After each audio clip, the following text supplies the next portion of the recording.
All right, welcome, welcome. Welcome aboard. My name is Ryan. Thank you for coming out this morning. Today we are in week 2. Just started this series last Sunday. We're in week 2 of a series called The One Thing That Can Make You Better at Everything. And last week in the introduction of this series, we talked about what that one thing is. It's wisdom. And last week, we spent basically the entire morning defining what wisdom is. So if you're hopping in for the first time today, let me just kind of refresh us on this. Because the book of Proverbs talks about wisdom in a way that almost makes it sound like a superpower. So wisdom is the ability to look out into the world, to look out into every situation that you are going to find yourself in.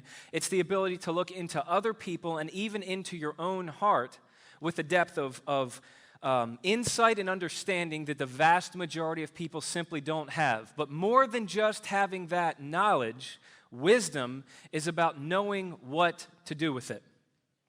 All right, Proverbs is written on the assumption that you and I, throughout the course of our lives, actually the vast majority of the time, are going to find ourselves in situations that the moral rules simply can't help us navigate by themselves, because we're going to find ourselves in a lot of situations that don't have an obviously morally right and wrong option. They just have a wise and an unwise, and more often than not, several unwise options. And if you and I are going to if we're going to avoid making an absolute mess of our lives, we need this thing called wisdom. Now, when you understand wisdom in that sense, of course everybody wants that, but it begs the question. Really, all of last week's teaching raises this question, which is, how do I get wisdom? How do I develop wisdom? How do I grow in wisdom? And this morning, I want to look at a passage that's going to answer that question for us. So we're going to be in Proverbs chapter 3, verses 1 through 12. Let me read that on the front end this morning. It says, "My son, don't forget my teaching, but let your heart keep my commands, for they will bring you many days of full life and well-being. Never let loyalty and faithfulness leave you. Tie them around your neck. Write them on the tablet of your heart. Then you'll find favor and high regard in the sight of God and man. Trust in the Lord with all your heart, and do not rely on your own understanding. Think about him in all your ways, and he'll guide you on the right paths. Don't consider yourself to be wise. Fear the Lord and turn away from evil. This will be healing for your body and strengthening for your bones. Honor the Lord with your possessions and with the first produce of your entire harvest. Then your barns will be completely filled, and your vats will overflow with new wine. Do not despise the Lord's instruction, my son, and do not loathe his discipline, for the Lord disciplines the one he loves, just as a father, the son he delights in." This is God's word. This morning, there's really just two things I want to talk about. The first is the path of wisdom, and the second is the process of wisdom. So to start, I want to look specifically at verse 6 from this passage, a very famous verse in the Bible, which says, "Think about him," that's God, "think about God in all your ways, and he will guide you on the right paths." This is going to be our first idea this morning, and this is really the main idea of today's talk. It's that wisdom is a path. So the Bible constantly talks about life as a path or a pathway. Almost, I think it's between 700 and 800 times the Bible uses that metaphor. And like everything else in the Bible, that's a whole lot deeper and richer and more enlightening maybe than it appears to be if you just glance over it. Walking a path is basically accomplished by a series of steadily repeated, seemingly small movements. Right, the way that you walk down any path with any kind of endurance and longevity and make it any real distance down a path is by doing something no more complicated than putting one foot in front of the other over and over and over again. Right? Nobody somersaults down a path and expects to make it real far. Nobody long jumps down a path. It's just a series of seemingly small movements that dictate how far you go and where you end up. So when the Bible says that life is a path, one of the things that you can pull from that metaphor is that basically, according to the Bible, what really determines the person that you become or the place that you wind up in life, what really determines that, it has very little to do with the big things that you do occasionally and far more to do with the little things that you do consistently. So in the book of Proverbs, and you'll see this numerous places, when Proverbs talks about the path of wisdom or the way of wisdom, what that's basically saying is that you become wise by assuming a certain set of daily practices. And by incorporating them into your life and practicing them over and over and over, just like putting one foot in front of the other, and then what will happen as you do that is you'll make progress down this path of wisdom, and slowly yet surely you will become a person who's wise, the path of wisdom. Let me just pause here and highlight something. Nobody wants to hear what I just said. We live in the most pragmatic, the most technique-driven, the most I want it and I want it right now culture maybe ever.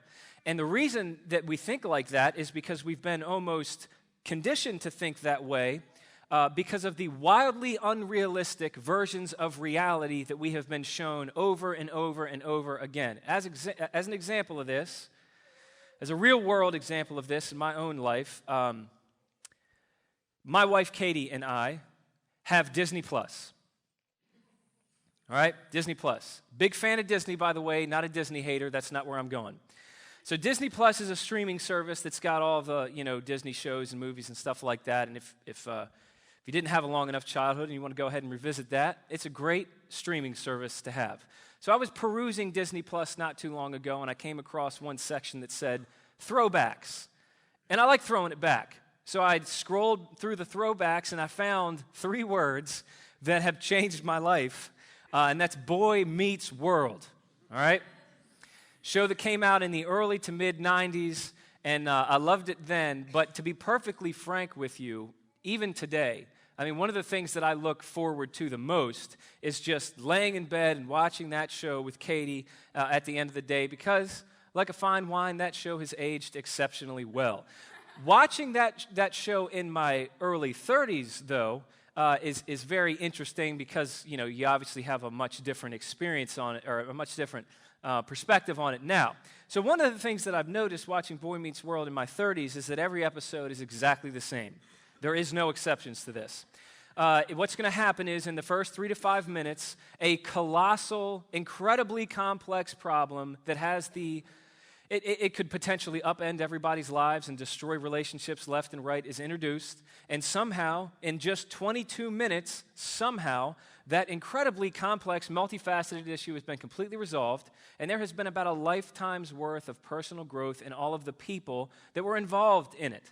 And what that picture of reality has done for generations of people that have seen it over and over and over again in TV and movies and books and whatever else, what that has done is it has set generations of people up for frustration and disappointment because we all want our lives to be that simple. And we all want our growth to be that immediate. We all want to have sitcom solutions to our problems, where one carefully timed conversation or one 22-minute segment can rid us of these multifaceted, complex, deep-seated insecurities and character flaws, and you name it. Proverbs is saying here that if you think of wisdom that way, and you think of your development that way, and you're always moving through life looking for, the newest technique that's going to serve as a quick fix that'll give you overnight results and kind of teleport you to this person that you want to become. If you move through life that way, Proverbs says you're a fool because you failed to understand that wisdom is a path. And what I mean when I say wisdom is a path, I mean that wisdom is not a doorway.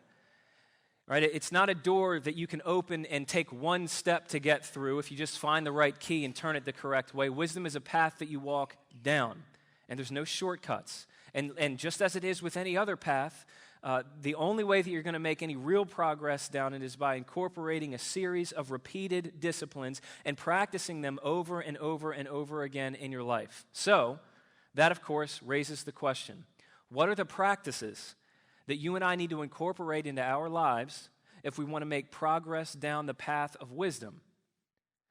That's the question that I want to answer today. And from these verses, there's actually 5 answers to that question. Now, the first one, I want to look at verse 3. Verse 3 says, "Never let loyalty and faithfulness leave you. Tie them around your neck and write them on the tablet of your heart." This is our first practice that's going to take you down the path of wisdom. It's knowing God's love. The words loyalty and faithfulness are, they're the English translation of two Hebrew words that are found in a lot of places coupled together throughout the Old Testament. And what they basically do is they describe both the character of God and the nature of the kind of love that God has for his children. All right, the Hebrew word for loyalty basically describes this kind of industrial strength, unconditional, unbreakable love that does not depend on who you are or how well you do, but depends on who God is. And the word right next to loyalty, which is faithfulness, is basically just it's a synonym for that. And so the author is saying here that we need to take this loyalty and we need to take this faithfulness. We need to make sure that it never leaves us. We need to tie it around our neck and we need to write it on the tablet of our hearts. Now, what that means is that it is not enough for you to simply understand that God loves you in a purely intellectual sense. It's not enough for you to hear a pastor say it to you once a week, and it's not even enough for you to surround yourself with people who speak that into your life. As important and actually completely necessary all those things are. What this is saying when it says you need to tie this around your neck and write it on your heart is you personally need to find ways to drive the love of God that he has for you in Jesus down from your head, down into your heart until it becomes more and more real to you. And nobody else can do that for you. That's why Proverbs doesn't say, make sure somebody else ties this around your neck and writes it on your heart. This is something that you have to do.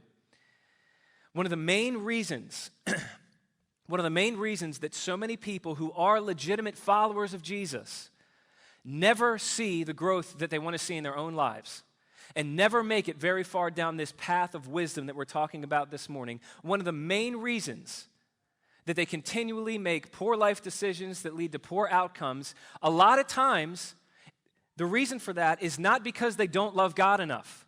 It's because they fail to realize how much God loves them. And when you and I get away from what verse 3 is commanding here, when we fail to tie God's love for us around our necks and write it on the tablets of our hearts and live out of the reality of that, when we break away from that, what happens is our souls begin to hunger and so our hearts begin to wander. And we start looking outside of God for what we're only going to find inside of God, and it always leads to disaster. Always. If you and I fail to do what verse 3 is saying, we forget the love that God has for us, then what's going to happen is we're going to look for that elsewhere. And one of the best ways to ruin a relationship is to look for the love that only God can have for you in another person. Because what you're doing is asking another person to save you. Or if you're looking for, the significance or the meaning that only a relationship with God can give you in the workplace, then what's going to happen is you're going to spiral into workaholism and basically destroy every area of your life. Or if you're looking for security outside of God and you look for it in your finances, that's going to lead to ruin. It's going to lead to a lot of poor decisions that break apart basically everything in your life. The root cause of that is you've gotten away from what verse 3 is saying, from going back to God and reminding yourself of what you have access to in your relationship with God that really you're never going to find outside of God. So the first practice here that will get you down the path of wisdom is simply knowing God's love, and the practice is really built off of this. The next thing I want to look at here is found in verses 5 and 7. It says, trust in the Lord with all your heart and do not rely on your own understanding. And then verse 7 completes that idea when it says, do not consider yourself to be wise. Fear the Lord and turn away from evil. This is the second practice I wanted to highlight today. It's examining yourself. See, the great paradox of the book of Proverbs is that while the wisest people are the most aware of their own foolishness, so too the most foolish people in life are the ones most convinced of their own wisdom. This is what Proverbs reminds us of over and over again. Now, here's the good news there. What that means is that if you today are in a place in your life where you're kind of reflecting on, who you've been and the choices that you've made and the outcomes that's led up to, if you have ever been or are currently at a place where you're in reflecting, you come to the conclusion, man, I've been an absolute fool, then Proverbs says you're in a really good spot. Because that actually means that you're barreling down the path of wisdom, and that maybe more than anything else is one of the greatest signs that you're making progress down that path that you can't make if you're convinced that you're just, God's gift to people. Wisdom, as Proverbs talks about it, is really about being in touch with reality. And if we're going to be in touch with the reality that surrounds us, then we, of course, need to be in touch with the reality within us, the truth about ourselves. That means that we need to be aware of our own weaknesses. of our own shortcomings, our own limitations, our own blind spots. Basically, what we need to do is face the parts of ourselves that the vast majority of people in this life spend their whole life running from and medicating themselves in light of, or distracting themselves from, because it's a very painful thing to do. And I would offer that even the ability to examine yourself really depends on that first practice of knowing how much God loves you. Because if you get away from how loved you are in God, and how the love that God has for us in Jesus is a love that does not depend on our performance, to the degree that you get away from that, what's going to happen is you're no longer going to have the security to be able to admit, I was 100% wrong. I have completely failed. My actions have caused pain to the people around me, and I need help. All right, so I know you probably know this already, but if you have people in your life right now, or maybe this resonates with you, when you have a person who is completely incapable of ever saying the words, I'm sorry and I was wrong, according to Proverbs, that's not a strong person. And that's not a confident person. That's a person that's actually riddled and crippled by their own insecurity. Because what's happened is they've allowed their identity to be so intricately tied up with their performance that they can't admit that they've done something wrong without it absolutely feeling like it's their undoing. It's really only a deeper awareness of God's love for us that gives us the ability to face ourselves and examine ourselves regardless of what we might find. So the second practice that'll get you down the path of wisdom is number 2, examining yourself. The third one is found in verse 1. Which says, my son, don't forget my teaching, but let your heart keep my commands. And what I want to do in this verse is just look at the first 2 words here. Just these first 2 words, my son. This is our next practice. It's welcoming input. If you read Proverbs through in one sitting, or even just large chunks of it, you'll find how many times the phrase, my son, comes up over and over again. And the reason for that, theologians kind of guess, but it's an educated guess, is that Proverbs was probably a manual for a boys' school in which they would teach, young men wisdom, and you were led through, as a class, you were led through the book of Proverbs as your textbook by a mentor. And so over and over again, you'll find the words, my son, my son, my son. When you realize that, what you realize is almost nobody studies the book of Proverbs the way that it was originally designed to be used. Because I don't know if this describes you, but here's how I've approached Proverbs my whole life, really prior to this series. What most people do when they approach Proverbs is they just kind of pick one of those pithy statements. There's little 2-line, really deep-sounding poetic statements. They rip it out of context. They think about it for a little while. They might even try to kind of remember it and keep it in mind and see how it applies, to life circumstances. But they do that entirely by themselves. And if that's how you approach Proverbs, you're going to get very little out of this book. The way that this book is designed to be studied is first off, holistically, meaning you need to study it start to end and let every proverb be interpreted by the rest of the book.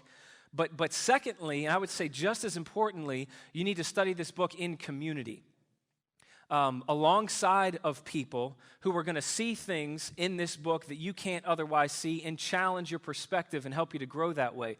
Simply put, what this means for us is Proverbs is built on this assumption that you can't find wisdom by yourself. That you and I need mentors, we need counselors, we need advisors, and we need to be the kind of people that welcome their input into our lives.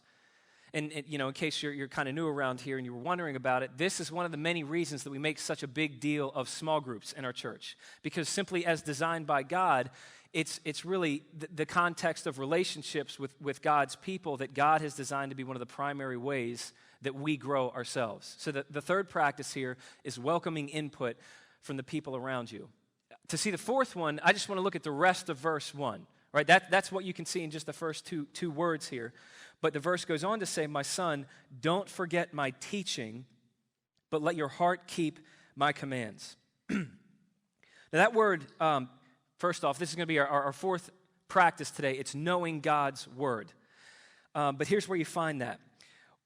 When the author says, don't forget my teaching, that's a Hebrew word, Torah, which is used to describe God's law, specifically the first 5 books of the Old Testament in which the bulk of God's commands were formed.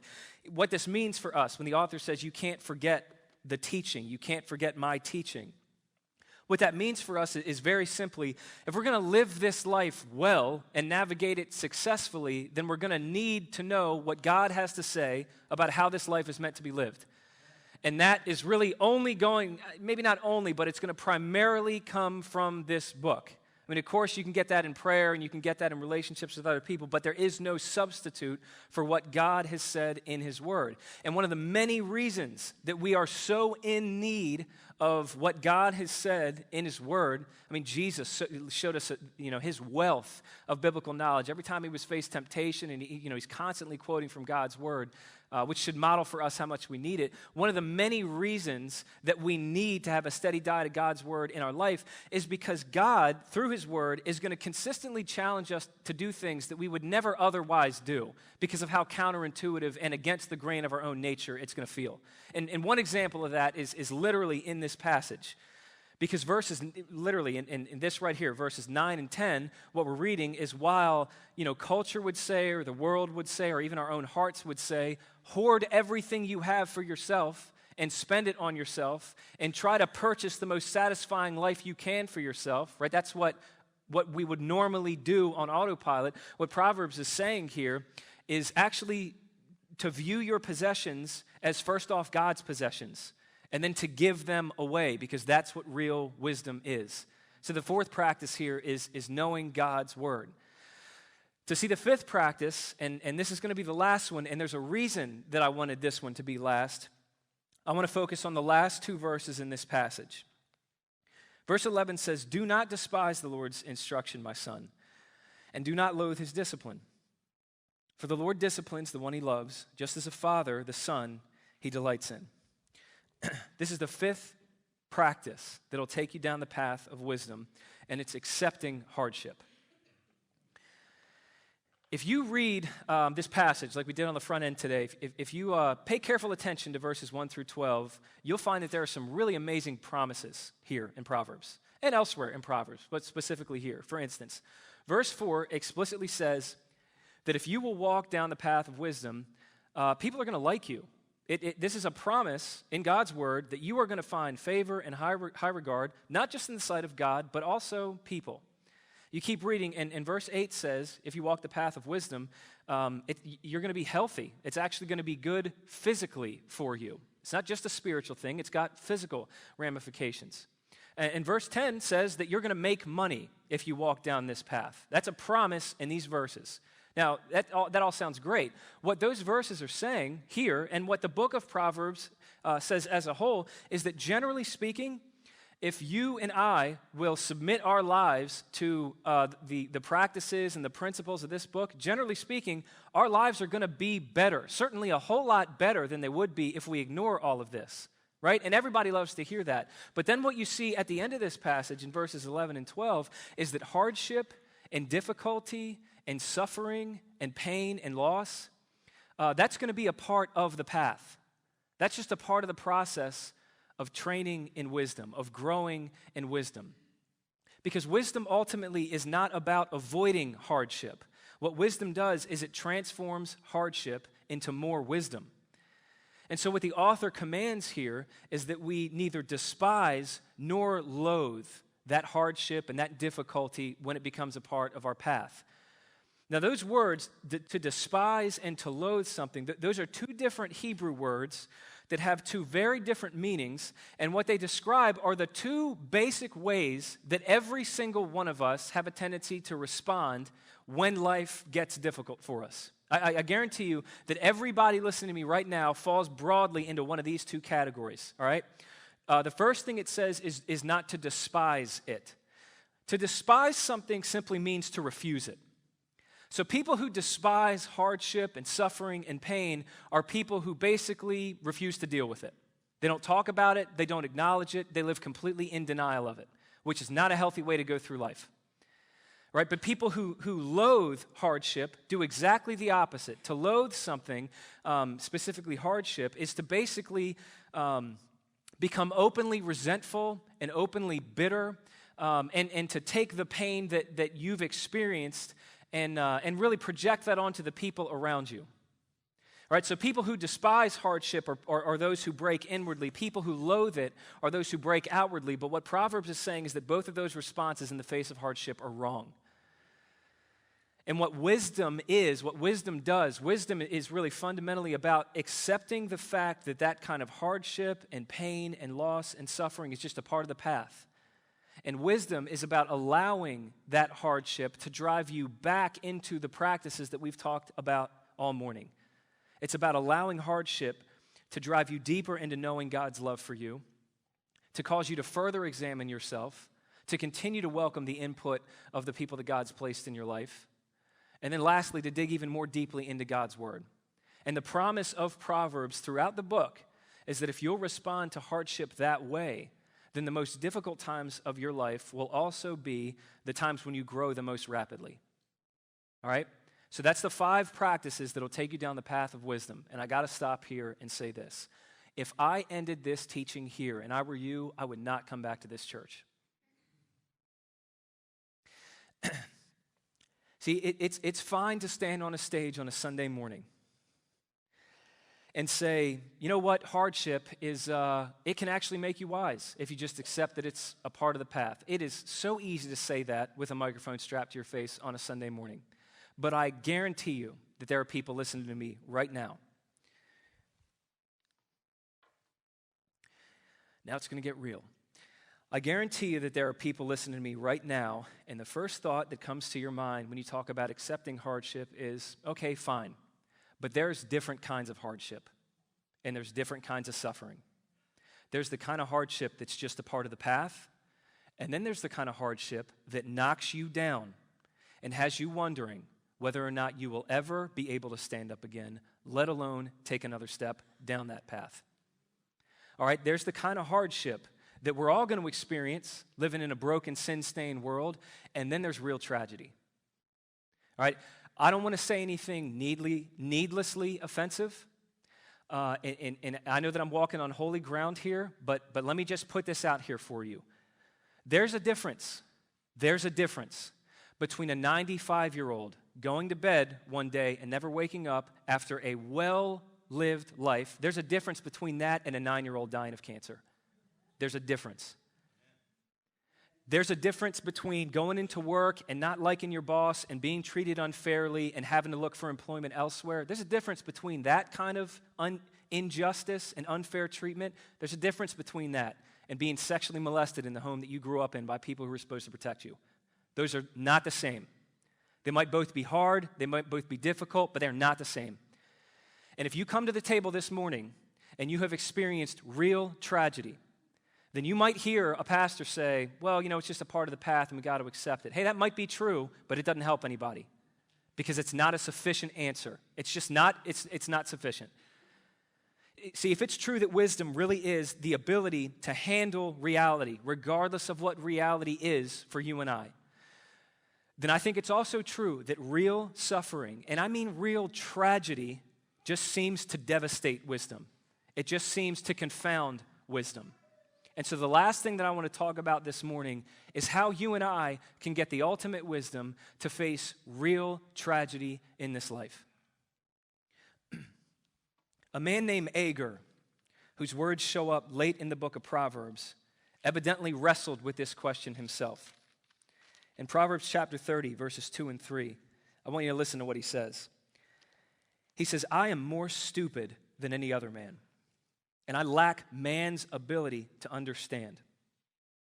When he says he's stupid, that Hebrew word literally refers to a mental deficiency where you can no longer cognitively reason on the level as a human being. It's to have the intelligence level of an animal, is what he's saying. He says, I've not gained wisdom, and I have no knowledge of the Holy One. Now, you can read those words and say, Agur's just being humble, but that's not what that is. Of course, Agur was a brilliantly wise man, well-respected by his peers, or his words would have never been codified in the book of Proverbs. What he's seeing, what you're reading there, that is a man who is in the absolute depths of despondency. And what he's basically saying is, maybe I was wrong about everything. This is a guy questioning everything that he used to hold on to, and there's only one thing in life that can do that to a person, and that is real suffering, real tragedy. The word that he uses to describe himself when he says that he's more stupid than any other man, it's the same word that the psalmist used in Psalm chapter 73. And what happened in the psalmist's life is he just looked out into the world and he saw over and over again that things were not the way that they should be. That the wicked would prosper and live these easy lives while the righteous would suffer and have these burdens to carry around. And when he looked out and he saw that, it just broke him. It undid him. That's exactly where Agur is in Proverbs chapter 30. And if you've ever experienced real life-altering tragedy, you know something about where he's at. The next thing he says in verse 4, and this is so significant that this is the very next thing he asks. He says, "Who has gone up to heaven and come down? Who has gathered the wind in his hands? Who has bound up the waters in a cloak? Who has established all the ends of the earth? What is his name, and what is the name of his son, if you know?" Agur understood that when you're in the valleys of life, wrestling with whatever he was wrestling with, the great unanswered questions, the truly back-breaking suffering, Agur understood that when you're there, what you need more than anything is someone who's above you. So he asks for someone who's gone up into heaven and can see his life and his situation from a heavenly perspective, who would then come down and help him make sense of it. He wants to know who that person is, what his name is, and who his son is. And in the book of Proverbs, that remains a great unanswered question until Jesus answered it. Centuries after Agur asked his question, in John chapter 3, a Pharisee named Nicodemus was having a conversation with this up-and-coming rabbi that was just different from any other rabbi named Jesus. And Nicodemus was being honoring to Jesus. He was being very complimentary to Jesus. And he was talking about how he was so wise and he had this great grasp of the scriptures. And Jesus answered Nicodemus in a very peculiar way.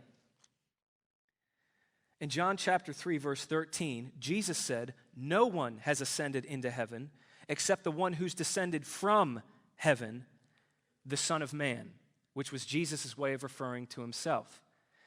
Now, Nicodemus was a Pharisee, which meant he was well acquainted with the Hebrew scriptures, and so he was well acquainted with this cosmic question that Agur asked, really on behalf of all humanity, in Proverbs chapter 30. And Nicodemus knew that Jesus, in speaking this way, was saying in no uncertain terms, Jesus was saying, "I'm the one that Agur was looking for. I'm the one who's come down from heaven. I'm the one to be an answer to the things that you don't have an answer for.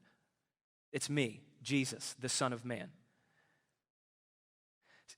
The more that I thought about Agur's words in Proverbs 30, the more I think important it became to highlight something about them. I have heard, in my line of work, I've heard a lot of people going through the hardest times of their life. They'll reach out to me, they'll talk to me, they'll open up to me. It is one of the most honoring, but it's one of the most difficult things about my job because I don't have answers for people that are looking for them. But one thing that I noticed about Agur is that he didn't ask the question that so many of us ask when our life gets difficult. Because a lot of times when we experience something painful, we want information. But Agur didn't ask for information, he asked for a person.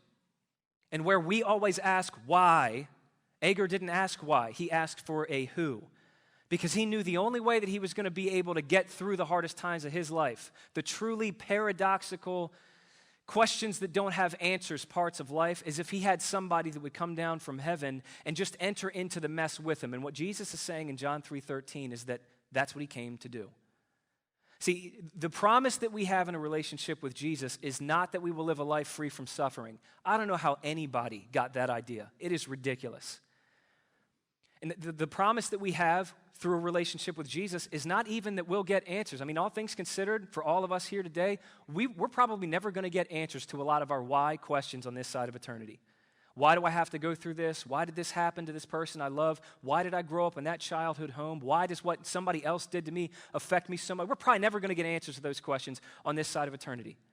But what we have through a relationship with Jesus is the greatest resource there is in the midst of suffering, and that's Jesus himself.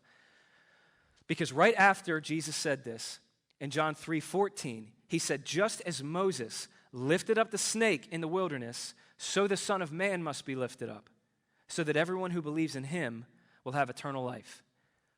See, in the Old Testament, there's this story where the nation of Israel was suffering and needed healing. And so they lifted up this snake on this staff. And in looking to that snake, the suffering would end and the healing could finally begin. And what Jesus is saying here is that he came down from heaven to be lifted up for us, but not like a king on a throne, instead like a criminal on a cross, so that our suffering could come to an end and real healing could begin. See, what the gospel shows us is that Jesus suffered for us. But what the gospel also shows us that I don't think we spend enough time talking about or thinking about is that in suffering for us, Jesus also suffered with us.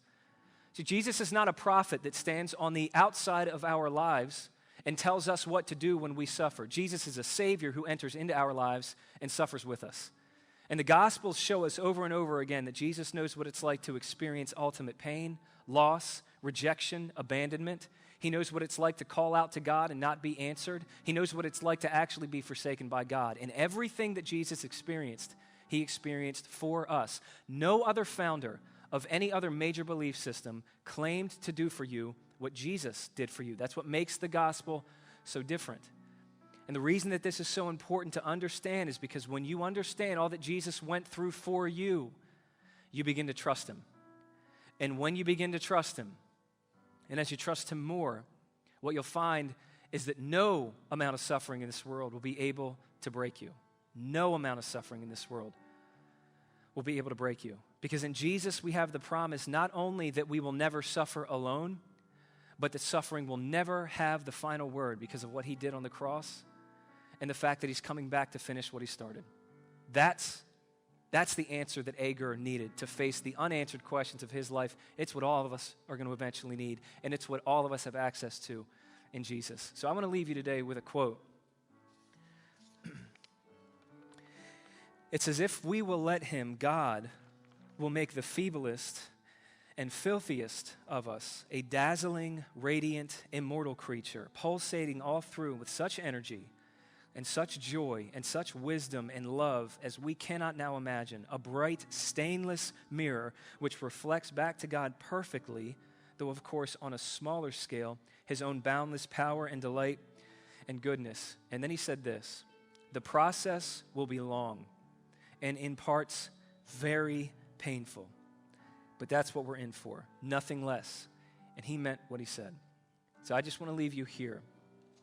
This path of wisdom is a difficult path. It requires us knowing how much God loves us and examining ourselves, welcoming input from other people, digging deeply into God's word and accepting hardship. It is a long and at times an incredibly painful path to walk, but every single person who's gone down it and every single person who has continued to put one foot in front of the other, even if they didn't know how they were going to find to take the next step after that, what every one of them knows is that it's worth it to go down that path. That's how you grow in wisdom. That's it. That's all.